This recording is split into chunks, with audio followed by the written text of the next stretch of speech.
Imagine that you walk into a theater to watch a movie. That movie is about your own life. आपका career, आपकी health, आपके relationships, आपका bank balance. You are clearly not enjoying the movie. In fact, you are frustrated and you want to change it. So आप क्या करते हो? आप screen पे पंच करते हो, आप पेंट करते हो, आप कुछ भी करो, but output is the same. The result is zero. Until you realize that the real game is happening behind the screen. That is in the projection room. You realize that there is a projector, a medium जिसके अंदर एक reel चल रही है. And unless you change that reel, your output is always going to be the same, no matter how hard you try. दोस्तों, हम real life में ना यही गलती कर रहे हैं. हम अपनी एक्सटर्नल रियलिटी यानी कि हमारी स्क्रीन को इतना ज़्यादा चेंज करने पे फोकस करते हैं that we forget to focus on the fact that change तो हमें अंदर की रील करनी है, प्रोजेक्टर तो हमारा अंदर है, and वो reel is nothing but that belief system. Today in this video, we are going to talk about belief and its effect on manifestation. Let's get started. अब आप सोच रहे होगे अगर रील इतनी बुरी है तो बदल लेता हूँ. हाँ, बिल्कुल बदल सकते हो, but it's not that easy. If it was, then शायद आपको मेरी वीडियो की या मेरे जैसे बाकी लोगों की वीडियो या हेल्प की ज़रूरत कभी भी नहीं पड़ती. In fact, it's not even your fault. आपका जो दिमाग है ना, वो एक सर्वाइवल मशीन है. It's designed that way. हज़ारों साल पहले हमको सर्वाइवल करने के लिए डेंजर को स्कैन करना बहुत ज़रूरी था. अगर कोई झाड़ी हिलती थी तो हमें लगता था कि कोई खतरा है, ताकि हम उस खतरे को पहचान सकें एंड हम अपने आप को सेफ गार्ड कर सकें, सर्वाइव कर सकें. अब क्या हुआ, फास्ट फॉरवर्ड 1000 ईयर्स लेटर, वो एनवायरनमेंट तो ख़त्म हो गया, ठीक है, लेकिन आपके अंदर के वो बिलीफ सिस्टम कहीं ना कहीं डाइल्यूट होने के बाद भी रह गए, जिसको हमारे प्यारे एमिगडाला संभाल के रखते हैं, जिसका काम है कि थ्रेट को स्कैन करके आपको बताना. तो एमिगडाला का तभी भी यही काम था कि वो आपको रिस्क से बचाए, आपको सेफ गार्ड करे. आज भी एमिगडाला का रोल तो यही है, लेकिन वो हमारे लिए हर चीज़ में इफेक्टिव नहीं है. देखो, मैं ये नहीं कह रही कि जहाँ पे एक्चुअल डेंजर होता है वहाँ पे आपको अपने ब्रेन की बात नहीं सुननी चाहिए.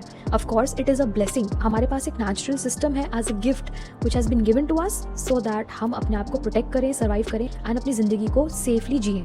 But today we are no more hunter gatherers. तो जब भी कोई ऐसी सिचुएशन आती है जहाँ पे कोई चेंज है या फिर कोई नया एनवायरनमेंट है या फिर आप कुछ बिजनेस स्टार्ट करना चाहते हो या फिर आप कंटेंट क्रिएशन शुरू करना चाहते हो या for example you want to home school और यू वांट टू ट्रैवल और whatever is out of your core belief system, आपका एमिगडाला आपको सिग्नल देता है that no it is not safe, नहीं, ये डेंजरस है, ये नहीं करना, abort mission. So in short it's not you, it's your biology. Amygdala को अपने फेवर में काम कराने के लिए सबसे पहले हमको समझना होगा कि हमारे टाइप ऑफ बिलीफ क्या है. Let us understand the 4 types of belief that we have. Number 1 is your core belief. ये वो बिलीफ है जो आपके मोस्टली बचपन में ही एनकोडिंग हो जाती है, किसी ट्रॉमेटिक एक्सपीरियंस के थ्रू या फिर किसी बहुत सॉलिड अच्छे एक्सपीरियंस के थ्रू. तो एक इंसान का कोर बिलीफ हो सकता है कि मैं बहुत लायक हूँ और एक का हो सकता है मैं रिजेक्ट होने के लिए बनाऊँ. And it's not even necessary कि वो एक्सपीरियंस आप ही के साथ हुआ हो सकता है आपने कुछ ऑब्जर्व किया हो. देखो, जब हम छोटे होते हैं ना तो हमारा ब्रेन एक स्पॉन्ज की तरह होता है. It absorbs everything from the environment consciously unconsciously. It is forming a base layer. तुम्हारे सबकॉन्शियस में एक बेस लेयर बन रही है एंड उसको नहीं पता वो सही है गलत है, उसके लिए बस वो लेयर है, ठीक है. अब उसने उस चीज़ को नॉर्मलाइज कर दिया. अब क्या होता है, जब वो इंसान बड़ा होता है तो उस इंसान के लिए वो कोर बिलीव्स नॉर्मलाइज हो जाते हैं. उसके लिए सही गलत कुछ नहीं है, उसके लिए उस टाइम पे वो चीज़ उसने नॉर्मलाइज कर ली, तो बड़े होके वो उसकी कोर बिलीफ का हिस्सा बन जाता है. That is why it is so important कि कहते हैं ना कि बच्चों के सामने आपको कुछ भी डिसएम्पावरिंग बातें या चीज़ें या माहौल नहीं करना चाहिए. It is very very important and crucial to protect them consciously. Anyhow, moving on. दूसरे होते हैं हमारे limiting beliefs. Limiting beliefs basically आपको आपके कंफर्ट जोन में कैद करके रखते हैं, जैसे कि पैसा कमाना बहुत मुश्किल है, ये एक लिमिटिंग बिलीफ है, ठीक है. तीसरे होते हैं आपके एम्पावरिंग बिलीफ. ऑब्वियसली नाम से पता चल रहा है, ये ऐसे टाइप के बिलीफ होते हैं जो आपके ऑब्स्टेकल्स को अपॉर्चुनिटीज़ में बदल देते हैं, आपका नज़रिया चेंज कर देते हैं. These are your empowering beliefs कि मैं ये कर सकता हूँ यार, कितनी भी मुश्किलें आए, आई कैन डू इट. चौथे होते हैं न्यूट्रल बिलीफ. ये ना बेसिकली हमारी लाइफ को इम्पैक्ट नहीं करते. दे आर लाइक फैक्ट्स, जैसे स्काई इज ब्लू या sun rises in the east and sets in the west. It's a fact, है ना. मैनिफेस्टेशन में सारा गेम बिलीफ का है. Belief is like your sky, thoughts are like your passing clouds. अगर आपका बिलीफ अच्छा है तो आपके मैनिफेस्टेशन, आपके थॉट्स, सब कुछ बराबर रहेगा.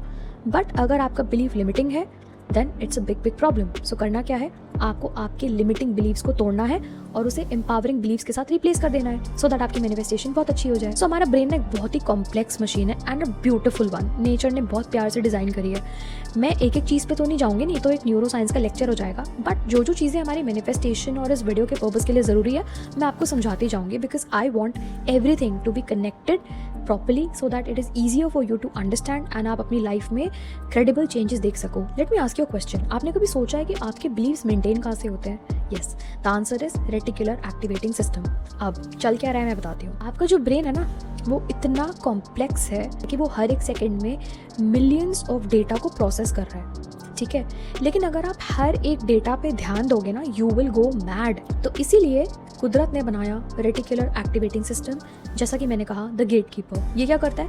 ये फिल्टर का काम करता है, क्या चीज़ इन होगी, क्या चीज़ आउट जाएगी। ये एक सिक्योरिटी गार्ड की तरह है जो देखता है कि यार ये इन्फॉर्मेशन इंपॉर्टेंट है, ये अंदर जाएगी, ये नहीं है इसको बाहर फेंको, इसको याद रखने की ज़रूरत नहीं है। This is the work of reticular activating system. आपके साथ ऐसा ज़रूर हुआ होगा कि आपने डिसाइड किया होगा कि आपको एक पर्टिकुलर ब्रांड, एक पर्टिकुलर कलर का फ़ोन या गाड़ी चाहिए, एंड क्या होता है आपके पास या तो उसके एड्स आ जाएंगे या रील आ जाएगी, शॉर्ट आ जाएगी, कोई इंसान बात कर लेगा, ऐड आ जाएगा। बहुत सडनली होता है, बहुत मैजिकल लगता है ना? नहीं, मैजिकल नहीं है, लॉजिकल है।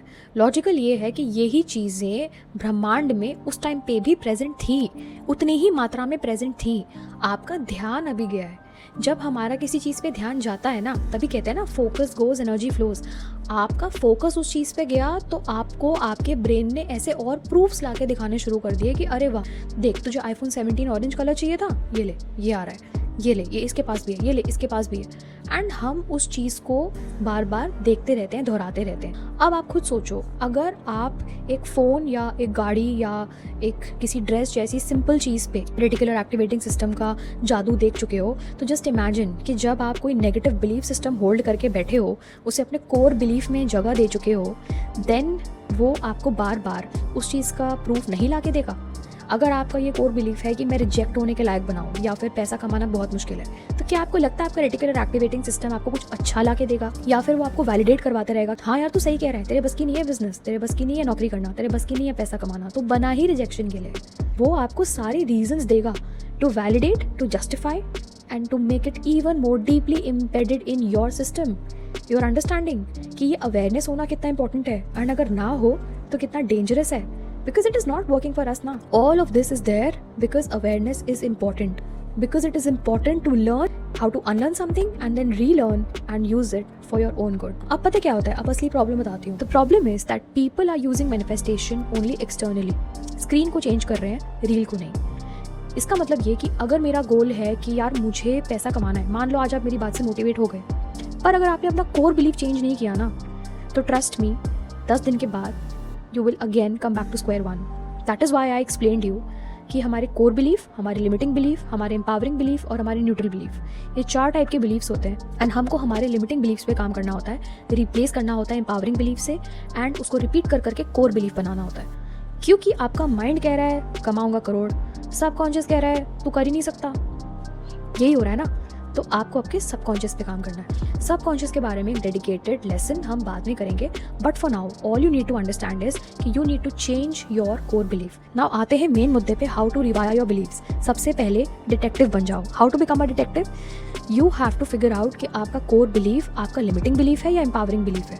अगर आपका कोर बिलीफ पावरफुल है, आपके लिए एम्पावरिंग है, काम कर रहा है, बढ़िया। नहीं कर रहा है तो you need to catch it and you need to replace it. Now replace it के लिए आते हैं सेकंड पॉइंट पे। सीधा रिप्लेसमेंट का मतलब ये नहीं है कि आप बहुत लॉफ्टी गोल्स सेट कर लो। फॉर एग्जाम्पल, आपने डिटेक्ट कर लिया कि आपका कोर लिमिटिंग बिलीफ है मैं पैसा नहीं कमा सकता।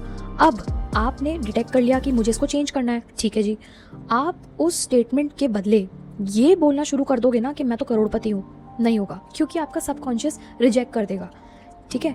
आपने कभी अपनी लाइफ में 10,000 रुपये देखे नहीं, आप सडनली करोड़ पे पहुंच जाओगे तो थोड़ा सा मुश्किल होता है ब्रेन के लिए, क्योंकि आपका ब्रेन उस तरीके से ट्रेन होना चाहिए उस लेवल की पेशेंस के लिए, उस लेवल के फेलियर के लिए, एंड मोस्ट लोगों का नहीं होता है। सो आप एक ऐसा गोल रखो जो कि which brings me to my point number 2, bridge belief हो। ब्रिज बिलीव्स क्या होते हैं? जो आपके कॉन्शियस एंड आपके सबकॉन्शियस के बीच का एक ब्रिज होते हैं, विच इज बिलीवेबल एंड आपके करंट स्टेट से थोड़ा सा ऊपर का गोल हो, but it is achievable. 1 crore बिल्कुल बनेंगे, लेकिन पहले 10,000 बनाओ।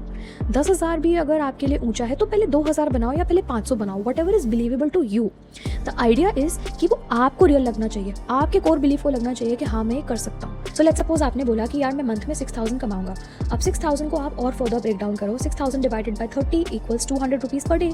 तो फॉर एग्जाम्पल आपने किसी दिन 200 कमाए, किसी दिन आपने 100 कमाए, किसी दिन 500। तो आती है तीसरी चीज़, आपको आपके ब्रेन को प्रूफ्स देने हैं। जब आप अपने ब्रेन को बहुत सारे प्रूफ्स देते हो तो क्या एक्टिवेट होता है? Reticular activating system. अब सब कुछ कनेक्ट हो रहा है ना, तो रेटिकुलर एक्टिवेटिंग सिस्टम जब आपका ये देखेगा कि यार हाँ ये तो मैं कर पा रहा हूँ, देन आपके अंदर एक फीलिंग आएगी। That feeling will be of positivity, that feeling will be of courage, that feeling will be of hope, that feeling will slowly and steadily change your limiting beliefs, change your core beliefs. And once that is done, तो आज आपने 6 कमाए, कल 10, and आने वाले समय में बहुत ही जल्दी, डिपेंडिंग कि आप कितनी जल्दी अपने लिमिटिंग बिलीव्स को, कोर बिलीव्स को चेंज करते हो, you can earn crores. In fact, sky is the limit. But don't get too excited. Let's not get ahead of ourselves. ये टेक्निक सुनने में जितनी ईजी लग रही है ना, करने में उतना ही टाइम लगता है, ठीक है। एंड मैं आपको एक रियलिटी चेक देती हूँ। हर इंसान की लाइफ में एक पीरियड होता है जिसे कहते हैं incubation period. Most of the people give up in the incubation period. You know what is incubation period? Incubation period होता है कि सपोज आपने अपना एक लिमिटिंग बिलीफ आज डिटेक्ट किया and you want to change it. Now आपको 2 दिन हो गए, 3 दिन हो गए, you started working on it and probably 1 महीना गुजर गया, 2 महीना गुजर गया, nothing is really changing, everything is testing your patience. In fact हो सकता है कि चीज़ें और ख़राब हो जाए। उस मोमेंट पे ना most of the people give up, they quit and then they go back to right where they started. That is why I am saying कि इंक्यूबेशन पीरियड में you need consistency, you need faith, you need encouragement, you need environment and support from people who are aligned to your goal. That is why it is so important to keep listening to people like आप मेरी video देख सकते हो। In fact आप ऐसे किसी भी इंसान की वीडियो देख सकते हो जो आपको आपके सपनों के लिए मोटिवेट करे, but you need to be in that phase. आपको खुद को बार बार वहाँ पे घसीटना पड़ेगा, क्योंकि हज़ारों साल की कंडीशनिंग है ना, एक दिन में तो नहीं जाएगी, टाइम लगेगा। It is going to be difficult, but it's possible and it's definitely worth it. So दोस्तों, बेसिकली आप अपने लाइफ के कोडर खुद ही हो। आज जाकर अपने एमिगडाला को बोल दो कि I am completely safe. Learn to use your belief, your reticular activating system, your amygdala for your benefit. Because you know what, आप जितने भी सक्सेसफुल लोगों को देखते हो ना, जितने भी एस्टैब्लिश्ड लोग हैं, everyone has gone through this and everyone has done exactly what I've told you. They have worked on their fears. They have not let their fears win over them. They showed up even when they were scared. They showed up even when it was risky. They showed up even when their reticular activating system was telling everything is going against them. They showed up in spite of everything else. They showed up for that one seed of the dream which was inside them. And if this has motivated you enough, then this is the time to change your belief and show up for your own self. एक चीज़ मैं ज़रूर चाहती हूँ, comment section में लिख कर जाओ कि ऐसा कौन सा लिमिटिंग बिलीफ है जो आज से तुम लेट गो कर रहे हो, छोड़ रहे हो, एंड उसकी जगह कौन सा एम्पावरिंग बिलीफ है जो तुम इंट्रोड्यूस करोगे अपनी लाइफ से। Keep that promise to yourself. अगर इस वीडियो में आपको कुछ भी वैल्यूएबल मिला हो, make sure to hit on the like button and subscribe to my channel. मैं मिलूंगी आपसे नेक्स्ट वीडियो में। Till then, take care of your universe.